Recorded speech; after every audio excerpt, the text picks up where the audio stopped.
Hello YouTubers, this is Cessna Ace back again with another video.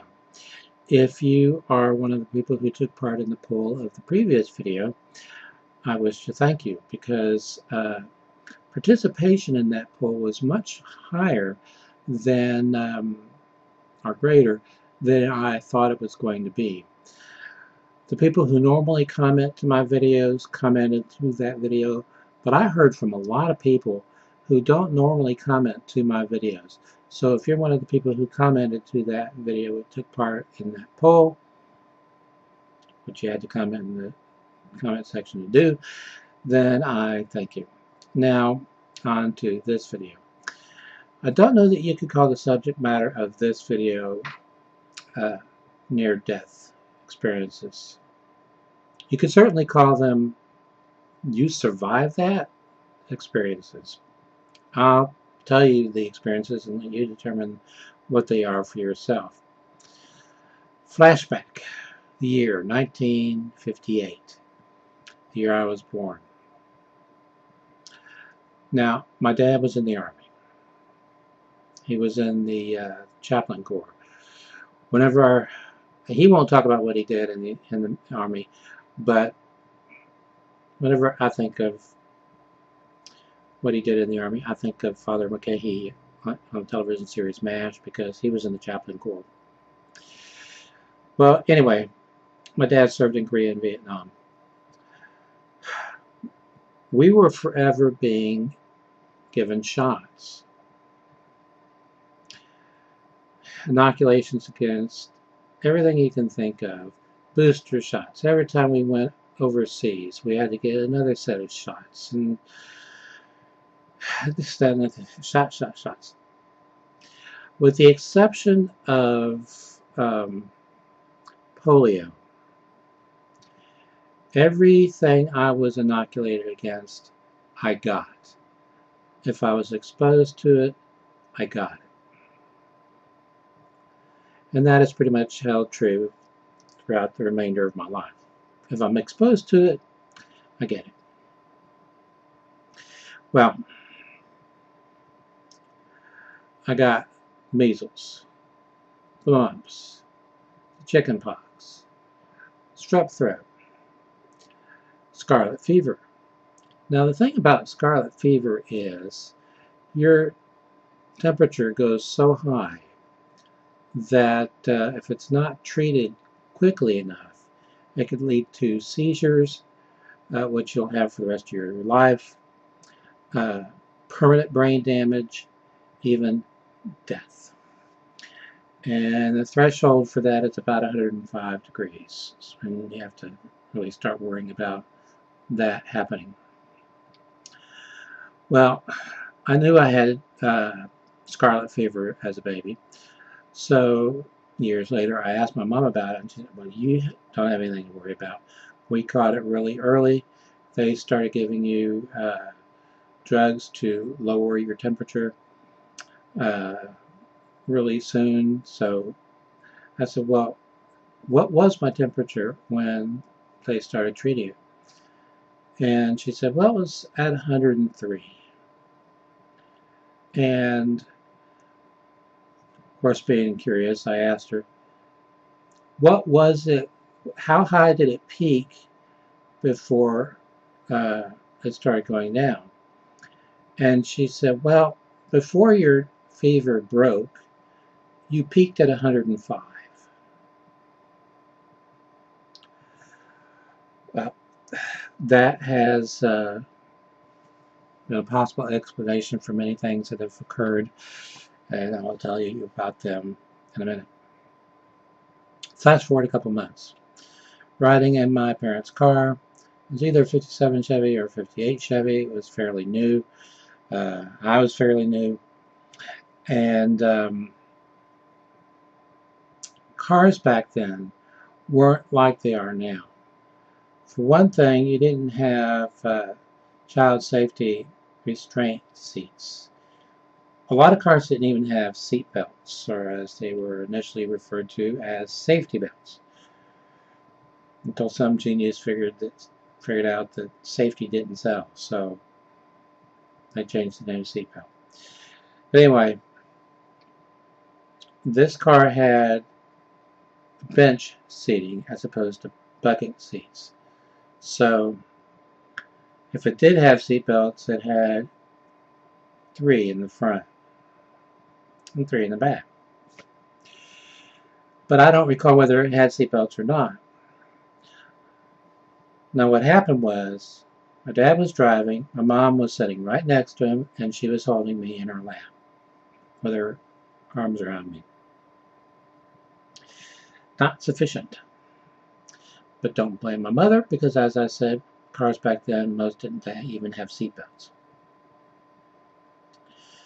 And what happened was, my dad had hit the brakes suddenly, and I went flying out of my mom's arms and hit the dash head first.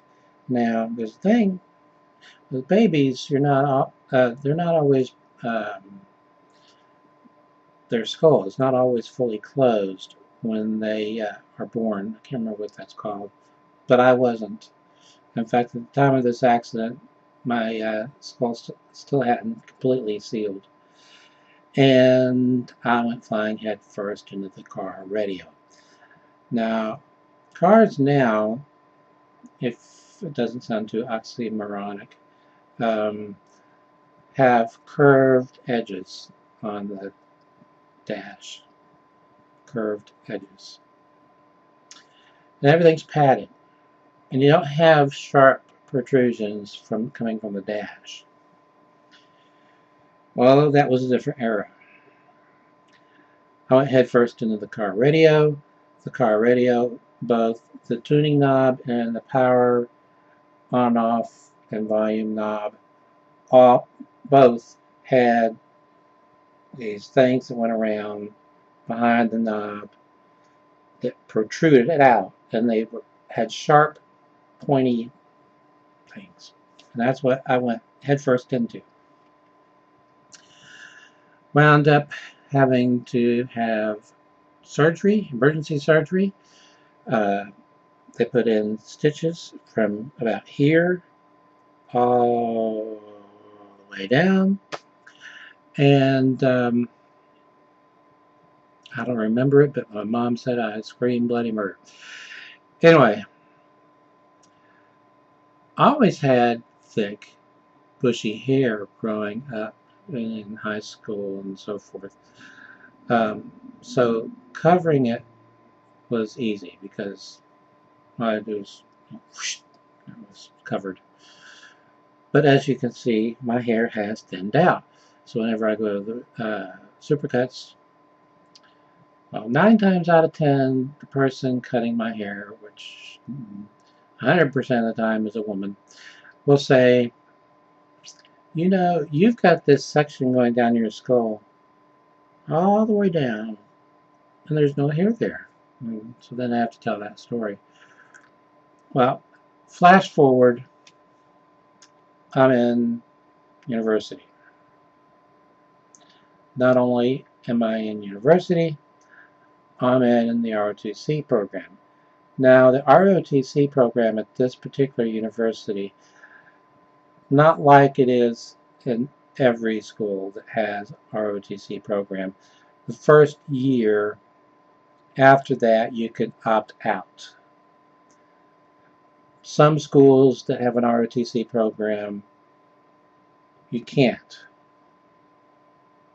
But even with this school, if you went in for a second year, you had signed papers and you were going to be going into the military after you graduated. Well, first day of ROTC,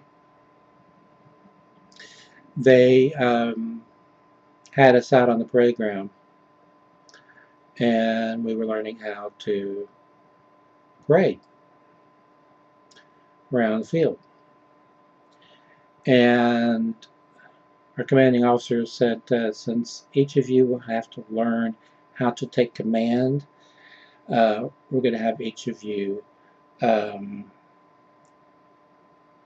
put the squad through its paces as far as, you know, about face, forward march, you know, left, right, all that stuff. And I don't know what I did, but he came up to me, got in my face, and said, "You're a squad leader." Okay. Yes, sir. Well, flash forward a few months, and he came to us and said, "Okay, on Friday, we're going to be running the obstacle course. And you're going to need to get a time of at least," and I don't remember what it was, but it was, we had to meet at a certain time. Well, I woke up that morning, I felt like crud. I knew I had a fever. I could barely move, but I was squad leader.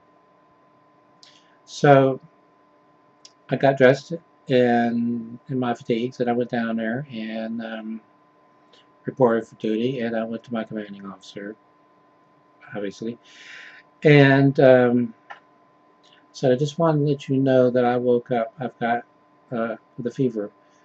I think I've got the flu. He said, "Well, you can't get out of this. This is mandatory." And I said, "I know. I'm just letting you know." And he said, "Okay." And we ran the obstacle course. I more like walked the obstacle course as fast as I could. But I did everything. I even got over the wall. The wall. Didn't think I would. I did. And got to the end of the course. He stopped his stopwatch. I wasn't the last one, by the way, across the line. He said, "Your time isn't fast enough. You're going to have to run the obstacle course again." I said, "Yes, sir." "When will I be doing that, sir?" "Right away." "Yes, sir." I started to do it again. When I got to the wall, I didn't go over the wall. I didn't have to go over the wall. I plowed into the wall. More like a thump. And he called me over, and I said, "Sir," he said, "report to your barracks," or he didn't say barracks, "report to your dorm. You need rest." I said, "Sir, yes, sir," and I left. I got to my dorm. Dorm room was open, which it wasn't all that surprising because I had a roommate, but he wasn't there. The maintenance guy was floating around, and he said, "You may want to go to study hall or something, because, or student union, because I'm going to be making a lot of noise. I'm not going to hear it. I have a high fever, and I'm going to be out of it." He said, "No, I am going to be ripping out the ducts from your ceiling, and I'm going to be putting new ones in, and it's going to make a lot of noise." And I said, "Well, why are you doing that?" And he said, "Your dorm has a problem with bats. Bats, bats, bats. So we're pulling out all of the ductwork. We're getting rid of the bats, and we're putting in new ductwork." Okay, 99. I laid down, and I slept through the whole thing. The only thing I have a memory of is dreaming nothing except a solid white field. I'll put it that way. Everything was just solid white. And periodically, I would have an auditory hallucination going like this. Bzz, bzz, bzz. Okay, flash forward. a few more years. I'm working for the first television station. I worked for Channel 17. I don't remember the call letters because that station changed its call letters frequently. Every time they changed network affiliations, they changed their call letters. They were the ABC affiliate, then they became the NBC affiliate, then they went back to being the ABC affiliate, then they became an independent, and then they became the WB affiliate, and then now they are the CW affiliate. Anyway, I was working at this station, and we were taping an interview with a doctor, and the doctor brought up scarlet fever, and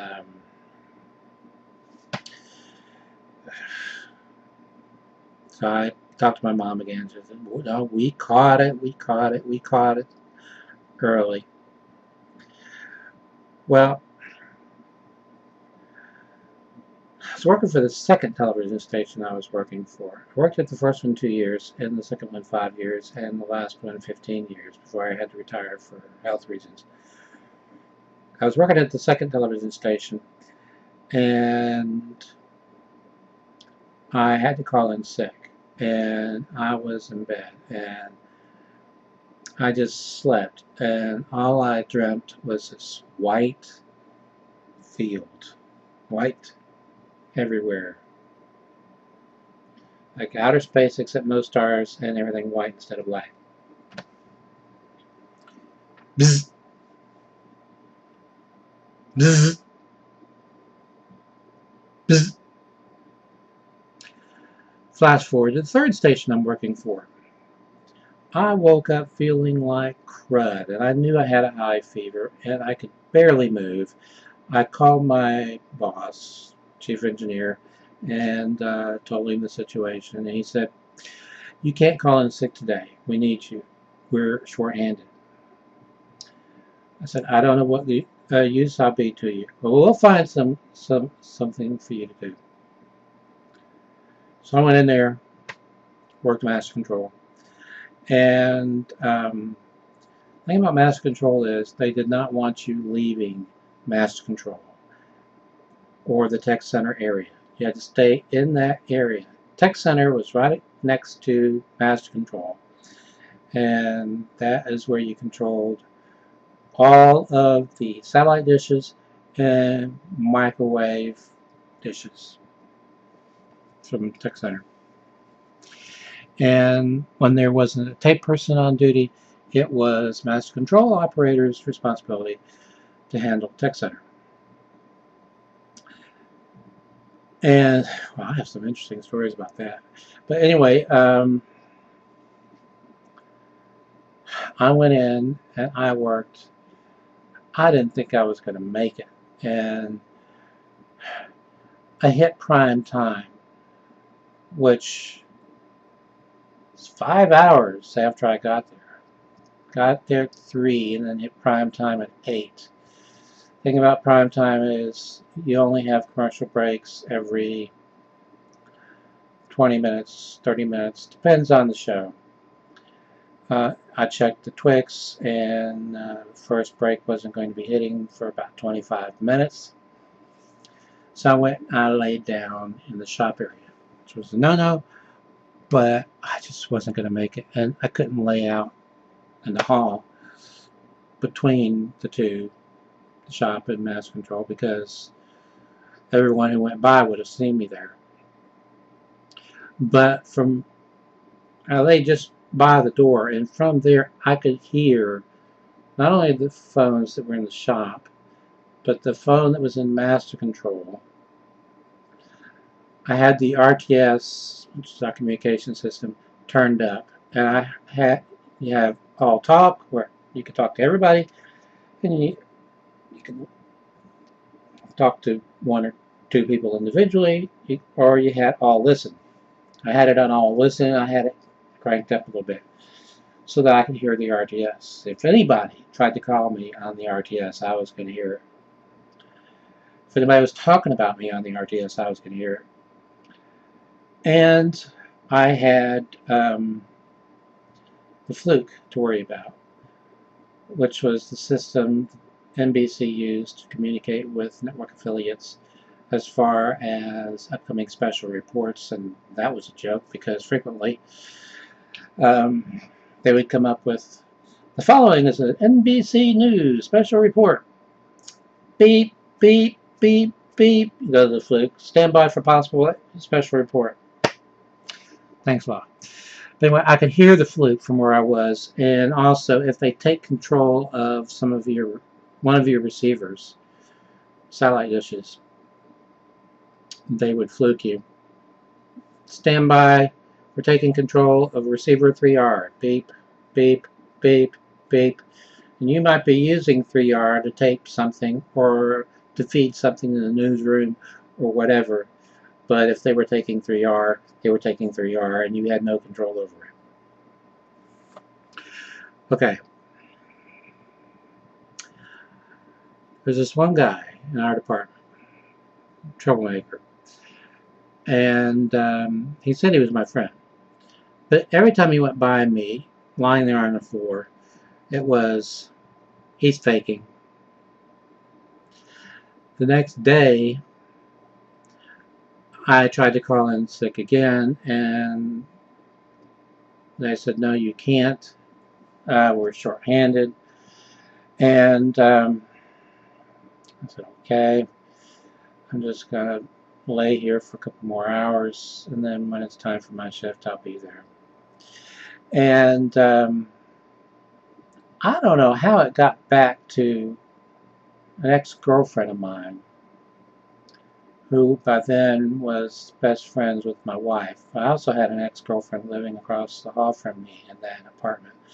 We only lived in that apartment the first year we were married. That was the apartment I was already living in.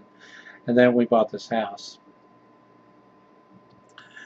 But this girlfriend, this ex-girlfriend, read me the riot act for going in and having a high fever, barely able to move, and so forth. I needed to get to a doctor right away. Then I got a call from my wife from work. She had gotten a call from my ex-girlfriend. You're not planning on going to work today, are you? I have to. No. No. You go see the doctor. So between my wife and my ex-girlfriend, I went and saw my doctor. I still had a couple hours before my shift started. Dragged myself out of bed, got dressed. I don't know how I did it. I didn't have the energy to do anything. And got in the car and drove to my doctor's office, which was a 45-minute drive. And you know how they do. They call you back to the back area, and then they send in a nurse or a nurse's assistant, and they take your vitals, and they write everything down for the doctor, and then the doctor comes in and looks at everything and wants to know what your problem is. Nurse's assistant or nurse came in and took my blood pressure and my temperature and everything, and pulse, and she left. And then she came right back, and she started putting the blood pressure cuff on again. I said, you just did that. And she said, yeah, I know, but the doctor wants me to do it again. Okay. She did it. She left. She came right back again with the doctor right behind her. And she took my blood pressure for the third time with the doctor standing there staring at her, staring at what she was doing with an eagle eye. And then he saw the results, and then he told her she could leave. And he listened to my chest, and he said, how'd you get here? I said, well, I drove. He said, you drove? How far away do you live? And I said, it's about a 45-minute drive. He said, you drove for 45 minutes. You were by yourself. Yeah, by yourself. He said, do you realize you're running a high fever and your blood pressure is so low that you shouldn't even be conscious? And I said, well, what is it? He said, 50/30. He said, you're only getting out of here one of two ways. Either you call somebody and they come get you and they take you to the emergency room, or we call an ambulance and they take you to the emergency room. In any event, you're not driving, and we're going to have somebody waiting for you at the emergency room outside with a wheelchair. I said, well, what's wrong with me? He says, you have double walking pneumonia. And I said, well, how long am I going to be out of work? And he said, 30 days. And he said, you won't feel like working. But once all the medication starts kicking in and everything, after about 2 or 3 weeks, you might start feeling like you're up to working. Big mistake. Don't do it. He said, if you can't promise me that you are going to stay in bed the entire month, then I will have you hospitalized. Okay. I did not want to be hospitalized. So I called my wife. She got in trouble for leaving work, but she had no other choice. She left work. She picked me up, and well, the first thing I did was I called my boss and said, well, not only can I not come in today, my doctor will not let me come in for the next month. And he said, well, why is that? And I said, because he says I have double walking pneumonia. And if I try to work, it'll kill me. Which is, by the way, what killed Jim Henson, working with double walking pneumonia. Anyway,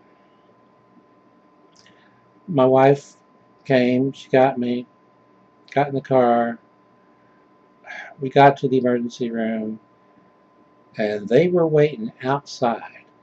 There was a wheelchair with an attendant, and beside the attendant, a nurse. And my wife gently escorted me across to where they were, and they said, are you Mr. And they asked me that. I was not even halfway across the parking lot. I said, yes, I am. He said, this is your ride.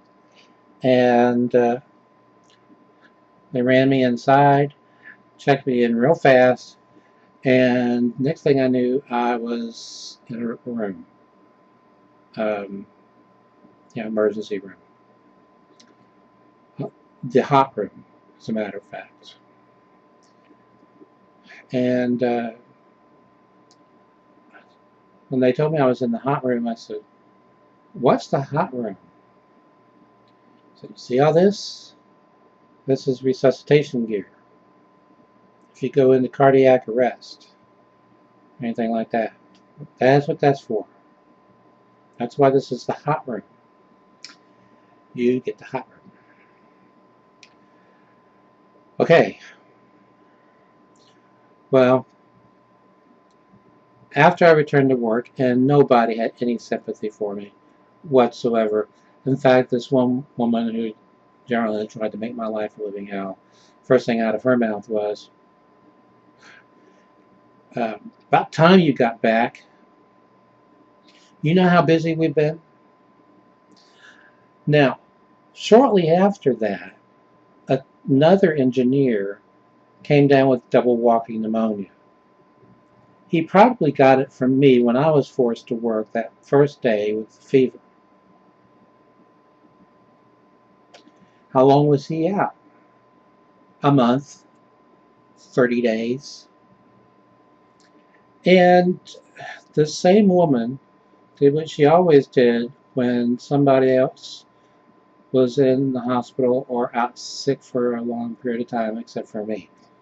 A whip around. She had a get well card, and she had everybody sign it, and she took donations to get him a gift, which I donated to. I always did. I never got a gift. I never got a card. All I got was, about time he got back, wound up to the emergency room on 9/11 with chest pains. And, I mean, this was, I started having the chest pains around 5:20, 5:30.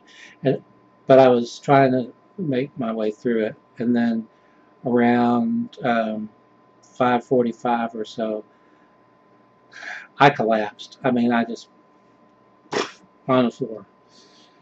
And I was in extreme pain. They called the paramedics, and paramedics came out, and he said, you need to go to the hospital. And I said, I don't want to go to the hospital.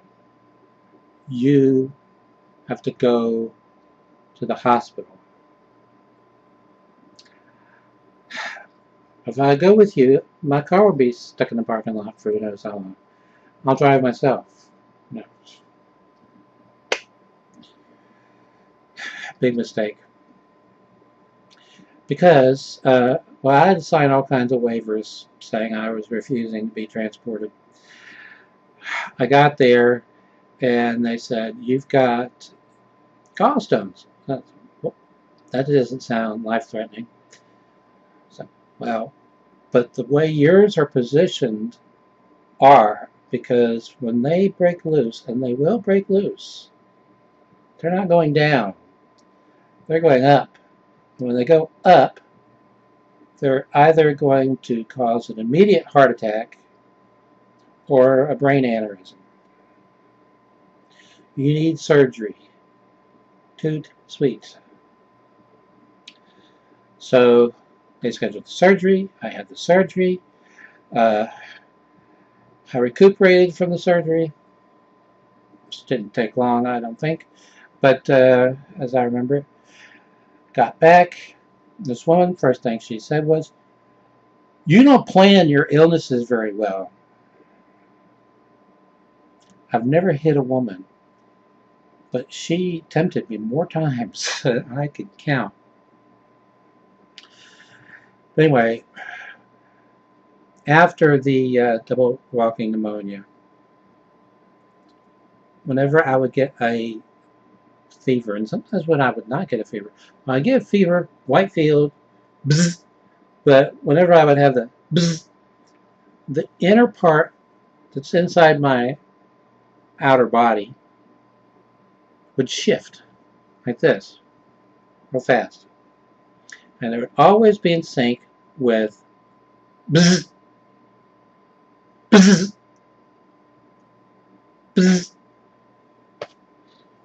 Where now, even when I'm not running a fever, if I'm laying in bed and my mind shuts up, which is rare, my mind is constantly talking, which is why I have a problem with insomnia and have for 20 years.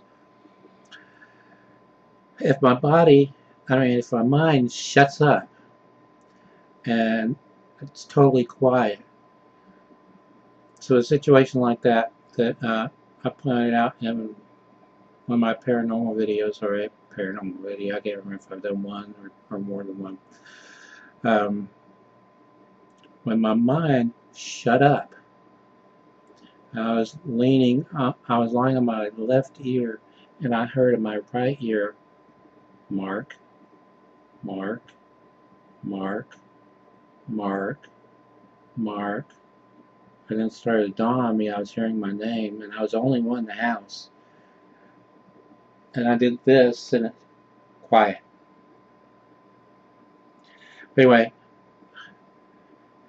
whenever my mind shuts up, and I'm lying in bed, and I hit this zone where I'm awake and not asleep, but I'm starting to get a little zony.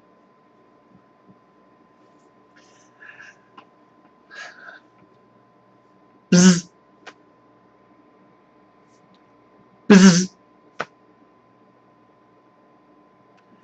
It's the strangest feeling. Even when I don't have the bzz, I sometimes have the. Now, if I'm running a high fever and I'm doing that, you could say, well, you're near death. Your inner spirit or whatever is trying to leave your body, and there's something inside of you saying, oh, no, you don't. You get back here. Because it's like, that's what it feels like. Like it's trying, like my inner self is trying to leave my body and then comes right back. Of course, I joke with one of my doctors. I think I've got a short circuit. Anyway, that's it for this time. I've probably gone way longer than I anticipated or planned to. So until next time, stay awesome. 103. And, of course, being curious, I asked her, what was it, how high did it peak before it started going down? And she said, well, before your fever broke, you peaked at 105. Well, that has a possible explanation for many things that have occurred, and I'll tell you about them in a minute. Flash forward a couple months. Riding in my parents' car. It was either a 57 Chevy or a 58 Chevy. It was fairly new. I was fairly new. And cars back then weren't like they are now. For one thing, you didn't have child safety restraint seats. A lot of cars didn't even have seat belts, or as they were initially referred to as safety belts, until some genius figured out that safety did. Well, I got measles, mumps, chicken pox, strep throat, scarlet fever. Now the thing about scarlet fever is your temperature goes so high that if it's not treated quickly enough, it could lead to seizures, which you'll have for the rest of your life, permanent brain damage, even death. And the threshold for that is about 105 degrees. And you have to really start worrying about that happening. Well, I knew I had scarlet fever as a baby. So years later, I asked my mom about it, and she said, well, you don't have anything to worry about. We caught it really early. They started giving you drugs to lower your temperature really soon. So I said, well, what was my temperature when they started treating it? And she said, well, it was at... Hello, YouTubers. This is Cessna Ace back again with another video. If you are one of the people who took part in the poll of the previous video, I wish to thank you, because participation in that poll was much higher than, or greater than I thought it was going to be. The people who normally comment to my videos commented to that video, but I heard from a lot of people who don't normally comment to my videos. So if you're one of the people who commented to that video and took part in that poll, which you had to comment in the comment section to do, then I thank you. Now, on to this video. I don't know that you could call the subject matter of this video near-death experiences. You could certainly call them "you survived that" experiences. I'll tell you the experiences and let you determine what they are for yourself. Flashback, the year 1958, the year I was born. Now, myself, so I changed the name to seatbelt. But anyway, this car had bench seating as opposed to bucket seats. So if it did have seat belts, it had 3 in the front and 3 in the back. But I don't recall whether it had seat belts or not. Now what happened was, my dad was driving, my mom was sitting right next to him, and she was holding me in her lap with her arms around me. Not sufficient. But don't blame my mother, because as I said, cars back then, most didn't even have seat belts. And what happened was, my dad had hit the brakes suddenly, and I went flying out of my mom's arms and hit the dash head first. Now, there's a thing with babies, they're not always, their skull is not always fully closed when they my dad was in the Army. He was in the chaplain corps. Whenever he won't talk about what he did in the Army, but whenever I think of what he did in the Army, I think of Father McCahey on the television series MASH, because he was in the chaplain corps. Well, anyway, my dad served in Korea and Vietnam. We were forever being given shots. Inoculations against everything you can think of. Booster shots. Every time we went overseas, we had to get another set of shots. And this, that, and that. Shots. With the exception of